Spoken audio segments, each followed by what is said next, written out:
We have nutrition standards that are embedded within that wellness policy.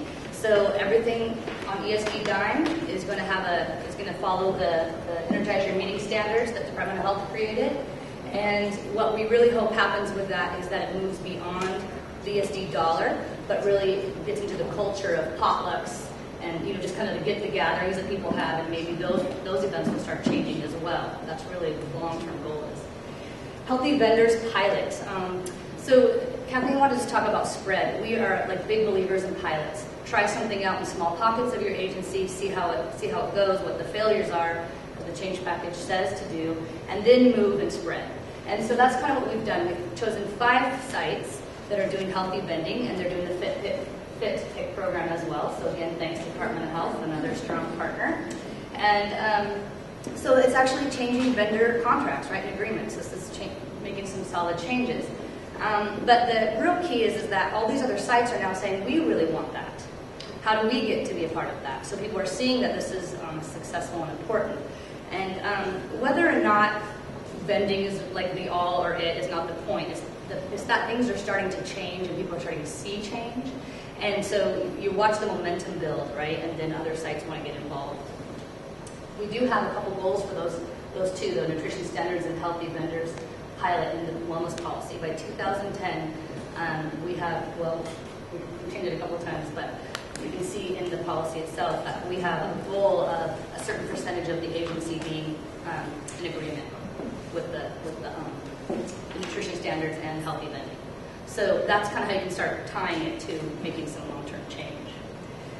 The most exciting thing, though, is really new employee orientation and supervisory curriculum that we're in the middle of developing right now. We are going to have wellness modules in both of those for ESD. These will be mandatory and required. And these will really be not about individual wellness. This will really be about the business need of wellness. And so for supervisors, it's really about giving them the skills and tools they need to manage their workforce and to provide the workforce with the tools and resources they need to manage their own health. So it's going to have a really different spin than maybe we've seen it in the past. And we're looking for that to be launched in June, the pilot on that as well, so we're pretty excited about that. Can I just jump in on that one? Yeah. I just wanted to bookmark this for a second. How many of you are involved in, have some responsibility for the training in your agency? A lot. I figured, because if these positions generally have come out of human resources or some connection to it, that's one of the other hats I wear, responsibilities. And although this seems like a small thing, it's something that you could do to really get into the infrastructure. Every agency has a new employee orientation, whether you do it online or you do it more in depth. We have both now in employment security. So adding those modules, so new employee is hired, you tell them all about everything that's going on, but you do it in such a way that it's not that, here's your, check, your benefit kind of thing or whatever you've got. Really take time to be able to put that in, because that is what you want to orient to. You want to orient that new employee. This is the culture of the agency. This is the way we do business here. Likewise, we put it into, I think every agency has something that they do for supervisors, because you have to go through the supervisory sort of new certification, if you will, after so many years in state government. We have our own at Employment Security. It's kind of a hybrid we've been using, and this supervisory success. But even if you go through Department of Personnel, you can just send your employees there. To be able to infuse, because you can do that even if you use that package thing, or the DOT to infuse in it for managers and supervisors, just as Robbi said, it's the leadership capacity. It's about understanding your workforce and about deploying and forecasting for your workforce. As Annette pointed out, you saw we've got that group of people working 6 days a week who look at some of those, the blood pressure and different problems like that. We're on a collision course, and so being smart about it, we've got to be able to do something different. And that next one is the live well disease management. That's the one that we talked about earlier with First County. So we've got that. In fact, I sent the information, those of you who work with unions, this is another place to be able to put that if you're worried about your employees doing it on their time.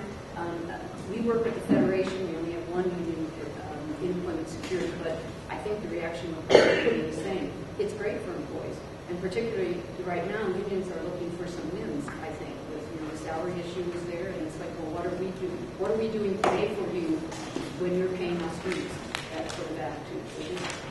highlight that because they're kind of easy wins to do, but it's hard to be able to develop it and get it into it. And that class is full for women. It was full immediately. And so for men, not so much. So we have some marketing to do there. We combined with Thurston County Health Department, we're still able to get trainings going. But the employees feel so valued that they're allowed to do this on work time, and that's been really the amazing part about that. And then ergonomics trainer is really just a spread that we're going to try to get somebody who's able to do an ergonomic assessment at every site. If you remember from our last presentation, ESD has 53 sites across the state, so it's a real challenge to try to get every site involved in this kind of work. But here's some major success right here. So with all this work we've done with infrastructure and leadership buy-in and engagement and making this a part of business strategy, Mary's able to hire a full-time coordinator. We'll be doing interviews actually starting this week, so it took a little while, but it's a full-time employee, and we'll also be emphasizing in the book of business this person's productivity and working on workforce planning. And that really shows how sustainable, right, this is going to be. If Uncommon Solutions goes away, which we will, maybe Health Promotion Committee changes chairs or executive sponsorship, the work stays, right? The work stays. That's the important thing. So take-home thoughts, and then we're out of your way. Sustainability is intentional. So that's really key. It's intentional. And it's strategic. And it's strategic. And it has to be a part of the business strategy for your agency. Health promotion strategies are key. They're important, but they have to be attached to the bigger picture. They have to be attached to the organizational culture or design.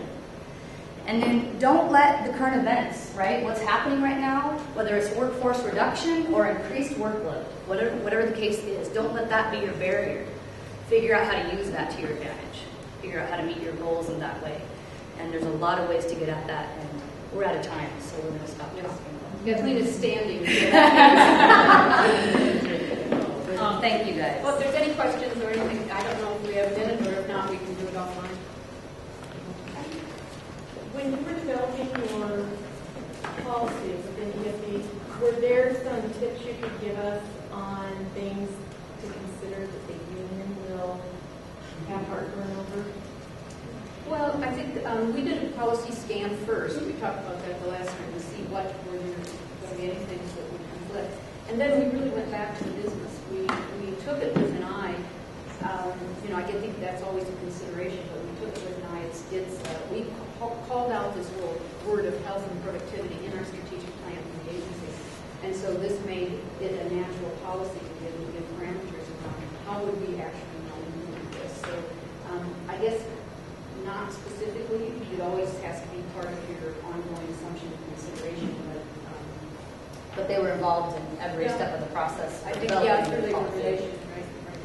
And with any intervention, actually, we brought them in. We even had them help write letters to the employees saying that they were in support of some of the initiatives. So we kept them really close.